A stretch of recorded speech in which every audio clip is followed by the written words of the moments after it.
lebih baik, kenapa kita harus melakukan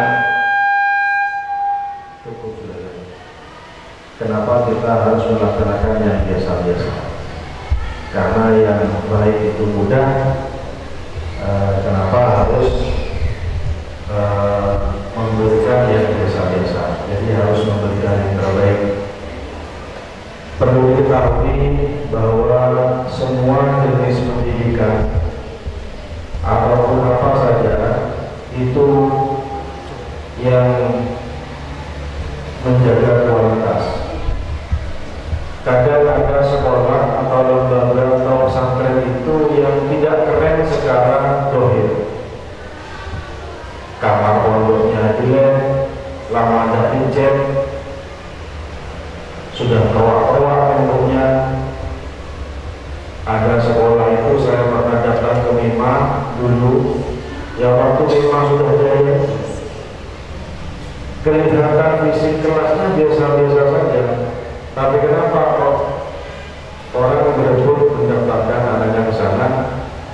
Ya jawabannya adalah kualitas. Kualitas itu salah satunya yang menjadi penopang utamanya adalah pengajarnya. Kualitas gurunya baik, maka bisa menghasilkan produk yang baik. Terutama di bidang Al-Quran, karena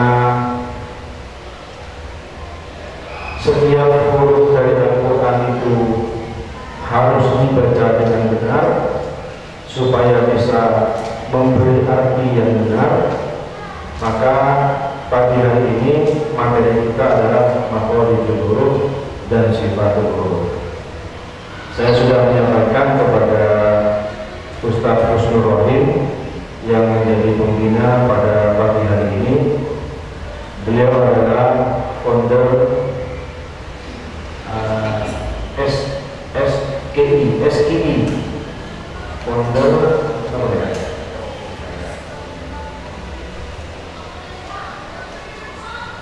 Ustaz Husnul Rohim Ali lahir di Bangkalan, tetangganya Ustaz Derogi.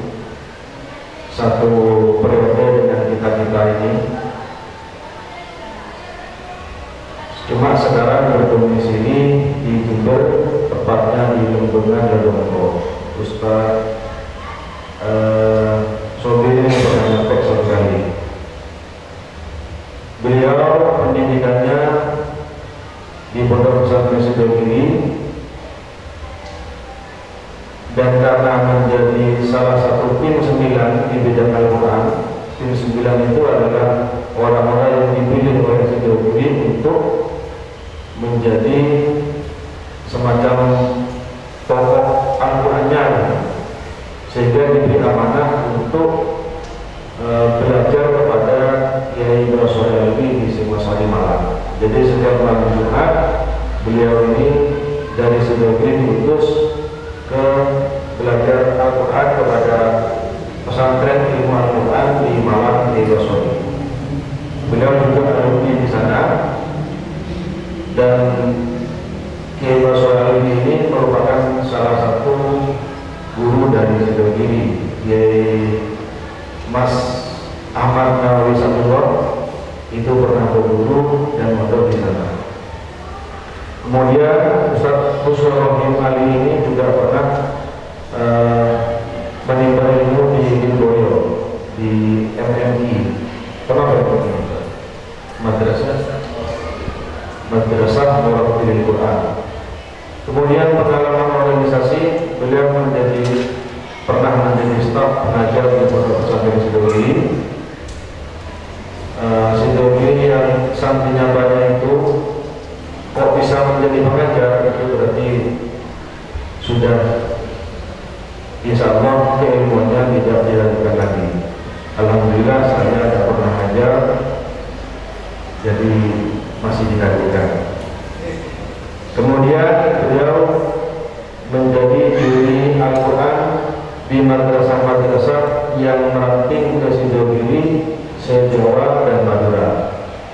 Beliau juga sebagai koordinator MTS metode Quran cabang Jember.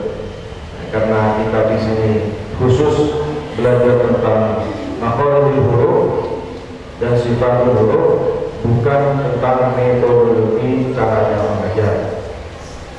Kemudian beliau juga beberapa waktu yang lalu, selama lumayan lama, menjadi pengurus pusat ruqyah aswaja. Jadi kalau ada yang error bisa minta yang beliau, bisa pengobatan yang macam-macam. Jadi beliau bukan hanya bisa Al-Quran, mau ruqyah dan perlu diruqyah bisa. Kok jauh saya nggak cepat ketemu nih, di ruqyah aja dengan saya nyangking lagi. Atau mungkin ada penyakit-penyakit yang menghalangi konsentrasinya. Saya sering oleh Ustaz Nairobi juga oleh Ustaz Musnurrahim ini diberi kesempatan kalau ingin sehat ke rumah mau diruqyah. Cuma karena sama-sama sibuk, akhirnya tidak terlayani dengan baik. Kemudian selanjutnya beliau mengajar qira'atus sab'ah, bacaan-bacaan yang menurut beberapa mazhab aliran bacaan. Bu Adin ya, itu di Terangsari merupakan guru tahfidzul Quran, pernah privat kepada beliau, saya pernah bertemu juga. Jadi bukan hanya bacaan-bacaan yang biasa kita baca saja, mau belajar qira'atus sab'ah kepada beliau juga alhamdulillah sudah malang melintang, banyak belajar tentang qira'atus sab'ah dan punya syaratnya.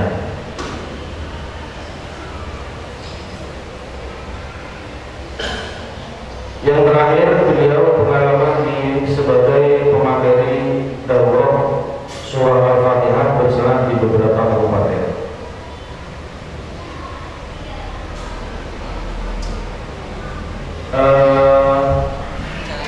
Saya kira cukup seperti ini sebagai perkenalan profil daripada pembina pada pagi hari ini. Yang perlu kami sampaikan sebagai pemula, sebagai mukadimah adalah bahwa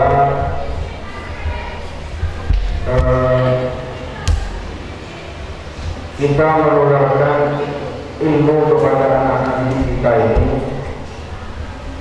yang paling mendasar menurut saya adalah bagaimana mengucapkan huruf itu dengan benar. Kalau umumnya saja mengucapkan perbedaan antara hamzah dan ain kurang jelas, kira-kira murid kita seperti apa? Jadi saya minta nanti Ustaz Musnurrahim Ali tidak banyak pada penjelasan tentang apa itu takrif daripada ini. Saya kira nanti akan memakan waktu yang banyak, tapi lebih pada praktek, terutama di perbedaan antara huruf satu dengan huruf satunya yang selama ini sering keliru. Dan sebagai mukadimah juga mungkin beliau bisa menambahkan apa kepentingan makhraj ini dan seberapa penting makhraj ini di dalam mengaji Al-Quran. Kalau misalnya dalam penjurian lomba, makhraj ini masuk di penilaian yang utama atau yang tambahan, sehingga kita penting untuk belajar makhraj dulu. Terus sekali waktu juga mungkin bisa meminta salah satu